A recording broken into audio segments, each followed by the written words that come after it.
अस्सलाम वालेकुम पाकिस्तान, हमीद नकीबी आपकी खिदमत में हाजिर है। ज़रा तसव्वुर करें, आप इस्लामाबाद में सुबह की चाय पी रहे हैं और दोपहर को तेहरान के बाज़ारों में ख़रीदारी करते हैं, या फिर रात की ट्रेन पकड़ते हैं और अगली सुबह इस्तंबुल की नीली मस्जिद के साए में नाश्ता करते हैं। जी हाँ, ये ख्वाब अब हकीकत के करीब है। पाकिस्तान की तारीख में पहली बार इस्लामाबाद से बैनुल अक़वामी रेलवे का आगाज़ होने जा रहा है, जो हमें न सिर्फ ईरान और तुर्की बल्कि आगे यूरोप तक जोड़ देगा। ये सिर्फ सियाहत के दीवानों के लिए खुशखबरी नहीं, बल्कि इन ताजरों के लिए भी एक इनकलाबी कदम है जो फैसलाबाद, सियालकोट या कराची और लाहौर से बराह रास्त अपना माल यूरोप तक भेजना चाहते हैं, बग़ैर समुंदर के सफ़र, बग़ैर लंबे इंतज़ार के। इस्लामाबाद तेहरान इस्तंबुल रेलवे मंसूबा अब सिर्फ ख्वाब नहीं, बल्कि एक ऐसी हकीकत है जो पाकिस्तान को एशिया का गेटवे और यूरोप का तजारती पुल बनाने जा रही है। तो सवाल ये है, ये रेलवे मंसूबा क्या है? ये ट्रेन इस्लामाबाद से कहां कहां तक जाएगी? इस ट्रेन की टिकट क्या होगी और सहूलियात क्या होंगी? इस ट्रेन का आगाज़ कब से होगा?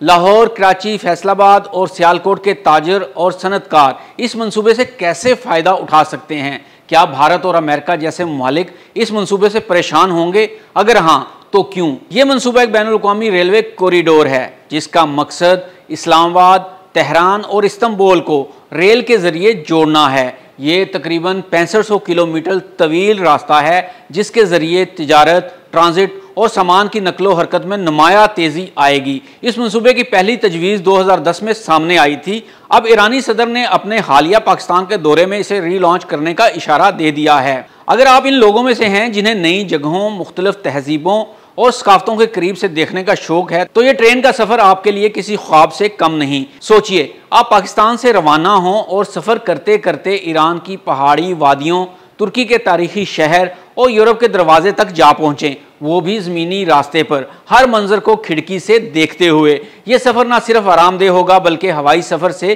कई गुना सस्ता और ज़्यादा पुरलुत्फ़ भी होगा। तो आइए अब देखते हैं कि लाहौर, कराची, फैसलाबाद, सियालकोट के ताजरों के लिए यह मंसूबा कैसे और क्यों फ़ायदेमंद होगा। कराची, लाहौर, फैसलाबाद और सियालकोट के ताजरों के लिए सुनहरी मौका। इस्लामाबाद, तेहरान, इस्तंबुल रेलवे पाकिस्तानी ताजरों को यूरोप, तुर्की और वस्ती एशिया तक रसाई के लिए एक तेज़, महफूज और कम लागत रास्ता फराहम करती है। कराची के कंटेनर, फैसलाबाद की टेक्सटाइल, सियालकोट के सर्जिकल आलात, लाहौर की फार्मास्यूटिकल अशिया और सब्जियां और फल इस रेलवे नेटवर्क के जरिए सिर्फ चंद दिनों में इस्तंबुल और वहां से यूरोप तक पहुंच सकेंगी। बहरी रास्तों के मुकाबले में ये रेल सर्विस 30 से 40% सस्ती और कई दिन तेज होगी, जिससे एक्सपोर्ट की लागत कम और मुनाफा ज़्यादा होगा। छोटे और दरमियाने दर्जे के ताजर भी इस निज़ाम से फ़ायदा उठाकर आलमी मंडी में अपना मुकाम बना सकते हैं। तो आइए अब इस मंसूबे की तिजारती और दफाई अहमियत पर एक नज़र डालते हैं। गवादर पाकिस्तान का अहम बंदरगाही शहर है और चाबहार ईरान का। भारत ने चाबहार में अरबों की सरमायाकारी कर रखी है ताकि वह अफगानिस्तान और वस्ती एशिया तक चीन और पाकिस्तान के बगैर पहुंच सके। मगर अब अगर ईरान और पाकिस्तान ग्वादर चाबहार कनेक्शन को सरकारी सतह पर मिला देते हैं तो भारत का चाबहार से अलग तजारती रास्ता कमज़ोर हो जाएगा। चीन और पाकिस्तान दोनों मिलकर भारत को माशी और सफारती दबाव में लाने की पोजीशन में आ जाएंगे। तो आइए अब ये भी देखते हैं कि यह मनसूबा तीनों ममालिक के लिए कितना फ़ायदेमंद होगा। सबसे पहले बात करते हैं पाकिस्तान के फ़ायदों की। वस्ती एशिया, तुर्की और यूरोप तक बराह रास्त तजारती रसाई, ग्वादर को आलमी सतह पर तजारती गेटवे में बदलने का मौका, सिफारती ताकत में इजाफा।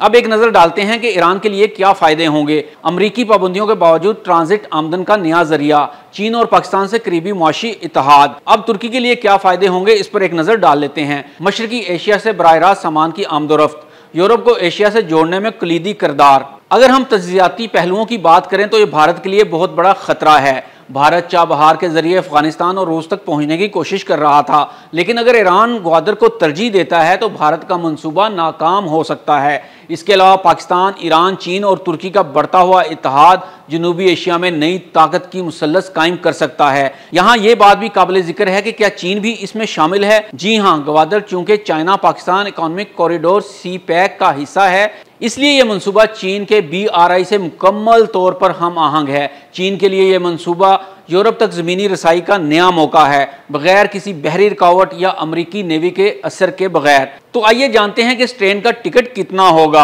अभी सरकारी किराया का ऐलान नहीं हुआ, मगर मौजूदा मालूमात और ईरानी और तुर्क रेलवे सिस्टम की कीमतों को मद्देनजर रखते हुए इस्लामाबाद ता तेहरान इसका किराया 12,000 से 15,000 होगा। इस्लामाबाद ता इस्तांबुल इसका किराया 22,000 रुपये से 30,000 रुपये तक होगा। तो सवाल ये पैदा होता है कि यह मनसूबा कब तक मुकम्मल हो जाएगा।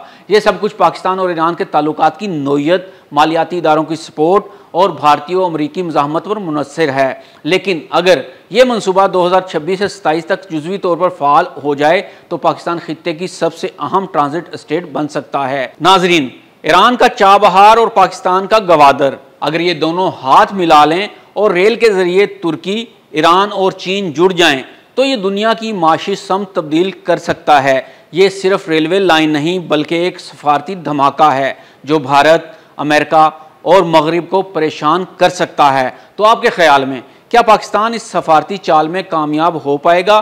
कमेंट्स में ज़रूर बताइए। हमीन नकीबी को इजाज़त दीजिए। अल्लाह हाफिज़।